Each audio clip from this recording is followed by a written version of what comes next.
নমস্কাৰ, মই আব্দুল হান্নান আৰু আমাৰ বিদ্যালয়খনৰ নাম হ'ল ব্ৰাইট ফিউচাৰ একাডেমি।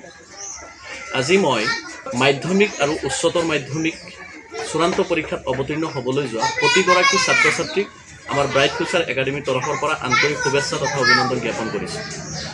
প্ৰথমে মানে ধৰক আপোনাৰ যেনেকৈ ছাত্ৰ ছাত্ৰীসকলে প্ৰথমৰ পৰা যেতিয়া শিক্ষা জগত অৰ্থাৎ যেতিয়া ক্লাছ 10ত উঠিছে, তেওঁলোকে তেতিয়াৰ পৰা যেনেকৈ ধৰক পঢ়াটো পঢ়ি আছে, পৰীক্ষাৰ আগমুহূৰ্তত দেখা যায় তেওঁলোকে এটা মানসিক চাপত ভোগে, তাৰমানে তেওঁলোকে এটা চিন্তাত সোমাই যায়। একচুৱেলি সেইটো নহয়, তেওঁলোকে যিখিনি কষ্ট কৰিছে, তেওঁলোকে যিখিনি মানে কঠোৰ পৰিশ্ৰম কৰিছে, সেইখিনি তেওঁলোকে মনত সাহস লৈ তেওঁলোকে পৰীক্ষা হলত যাব লাগে। সেইটো মোৰ বডিত কয় আৰু তেতিয়াহ'লে তেওঁলোকে আৰু মানসিক চাপ বোলা বস্তুটো তেওঁলোকৰ